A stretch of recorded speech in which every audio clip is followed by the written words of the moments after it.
All right, fight fans, here we go. Now in the cage, 3 rounds of mixed martial arts in the middleweight division. Introducing, once again, our referee in charge of this bout, Matt Beeman.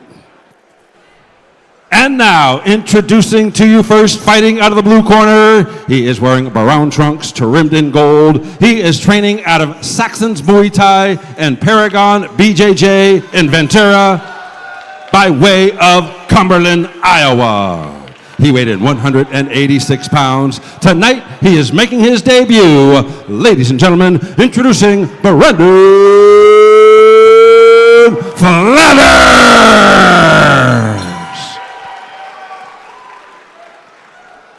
His opponent across the cage on my right, fighting out of the red corner. He is wearing the colors of the Den, gray and blue. He is training out of the Den Training Center in Yorba Linda by way of Riverside. He weighed in 184 pounds. His record, 1 win with 1 loss. Ladies and gentlemen, introducing Chris Enzo Jimerson! All right, fans, here we go. 3 rounds of mixed martial arts in the middleweight division. All right, here we go. Fight number 2 of the night. Thank you for tuning in on that YouTube stream for all our members. Brandon Flathers up against Chris Jimerson. Jimerson looks to be in great shape, too, and ready to go. Mad dogging his opponent from across the cage. They did touch the gloves. Ooh. Oh, came up. It appears to be open stance fight, too. So you got Chris at orthodox, and that is always like a power. Then you see him change his stance actually now. Yeah, I saw that. That opens up that body kick when they're mirrored stance like that. I wonder if he didn't step to the southpaw after he blitzed forward. Yeah, this one was off to a fast start, but now they're kind of settling in. Oh, wild back fist. Yeah, nice throw from Flathers. Just over under. A lot of times you want to slow them down so they don't advance, but once they have side control, you kind of just don't want them to get to mount. Oh, bridge and roll. Now Chris on top. That old school John Wayne roll. Not a lot of technique behind it, but was able to get him over. Yeah, so a lot of times you can stiff arm the armpit and post on the hip. Now he's kind of in a half guard, and you see the butterfly hook. Really interesting to see this. This has been so much more popular since Gordon Ryan has used this at the highest level of ADCC, and now butterfly half is making its way into MMA much more frequently now, which is great. Opens up a lot of leg locks. Jimerson has that underhook, though. He could go for a knee slice pass here. Well, I mean, a lot of times, too, you just want to stay in the half guard because it's when you pass the side control, that's when the guy can get up. Now he's pummeled the underhook. Good job. You always want that cross-side underhook, whether you're on top or on bottom. Was that a knee right there that he threw? Well, looks like he was trying to place something on it and might have kind of ran into it. Incidental, the referees kind of looked to make sure that it was just happened because of by chance and accidents. This is an interesting position. Can't see. This is how Hoist choked Ken Shamrock in UFC 1 with 1 hook in. Well, was it a bulldog choke? No, it was a rear naked from here. He's almost in a crucifix where you have the back, you have the leg hooked with an arm. He could underhook the forearm right there. Oh man. Yeah, you can finish from there if you can get the arm under the neck, but he was Flathers doing a good job of fighting the hands.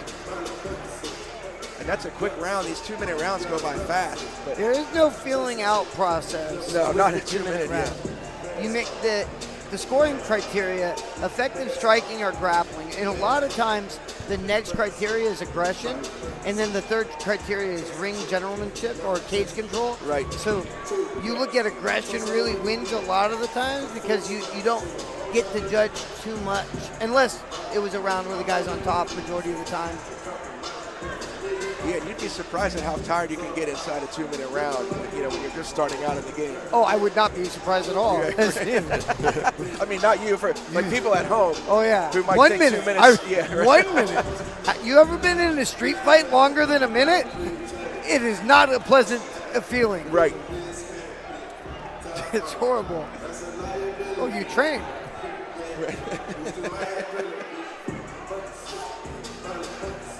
Meant to repeat this 3 times over. You need a great level of cardio for this. right, start of round number 2. He did touch gloves again. Yep. Close stance now. He's probably having. Oh, nice. Jimerson got cracked there. Oh, nice evade. He lost his footing, I think. I think he got knocked over, yeah.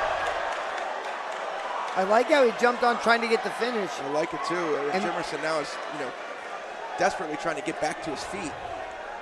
And because he's still working, the referee's letting it keep going. A lot of times, after a knockdown like that or something like that, the referee's looking to stop it right away. Oh, I think I've got the names. Wait a minute. The red corner is Jimerson. Yeah, I've been calling it right. Jimerson Right? looking like he's starting to collect himself, but for a minute there, it was almost like he's still dazed, trying to figure his way through the scramble. Well, kind of when you pull him into your guard, you're collecting yourself. It's a form of clinching at that point. He's still taking a little bit of damage with that right hand, so I would kind of turn into him. You don't want to ever really give your back up to your opponent.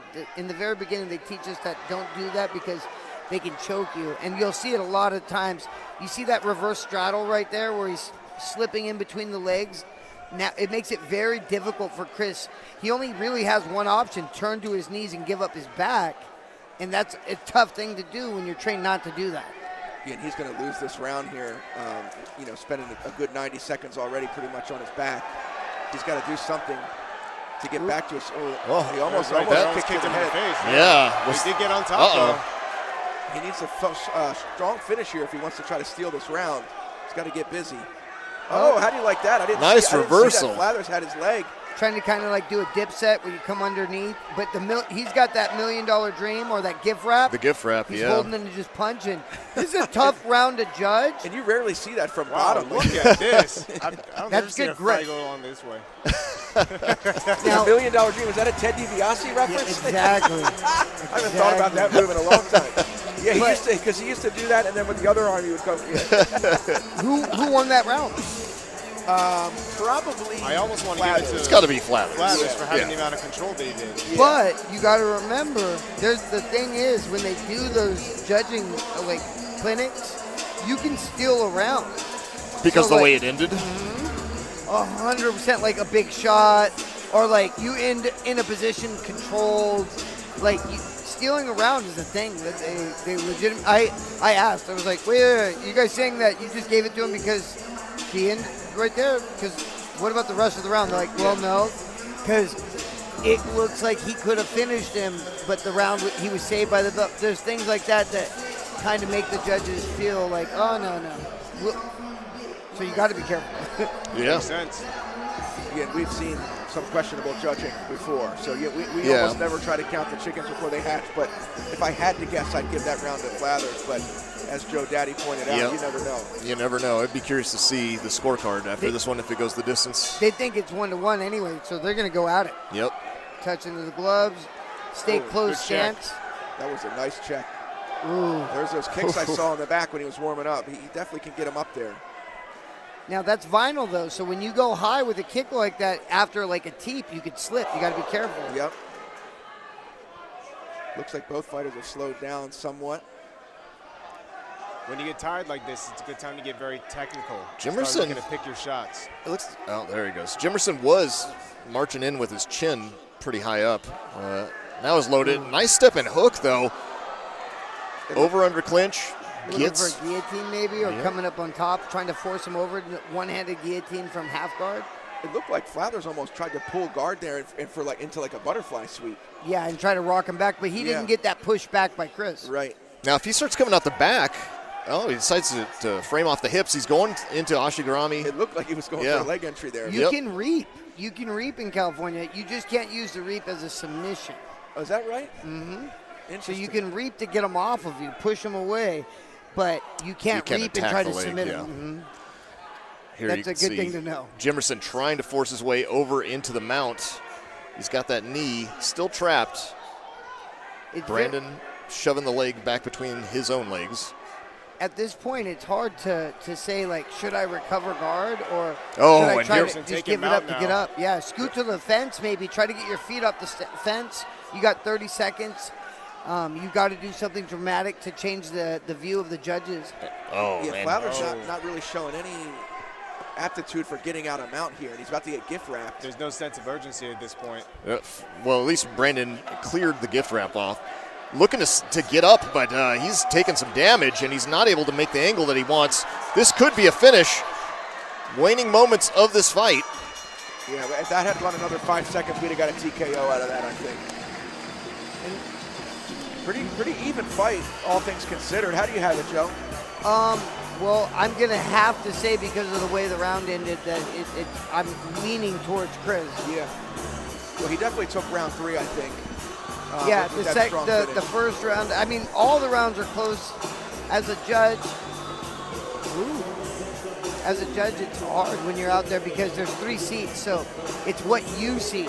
Yep. Oh, and This was round 1. Yeah. Again, round 1. It was like an over-under Tayatoshi. Oh, wow. Oh, that's what spinning caught him right elbow. there. Yes. It's not even legal. It's not a legal strike. I mean, when it's incidental like that, it's Yeah. But if a judge sees it, he doesn't count that as a a legal Yeah, strike. right. And then at that point, he's trying to kind of, you really want to hold on as tight as possible and try to scoot next to the fence and kick off the fence at that point. It's very difficult to get anything, especially when you're kicking off and your feet are wet or bloody. Yeah, there you can see that was the end where we've got Jimerson teeing off from mount.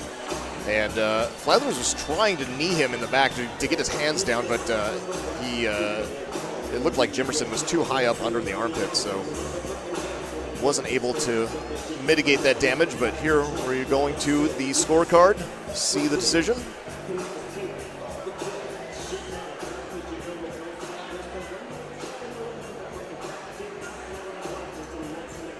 Be very interested to see how the judges decide who's going to take I this love one. hearing it, yeah.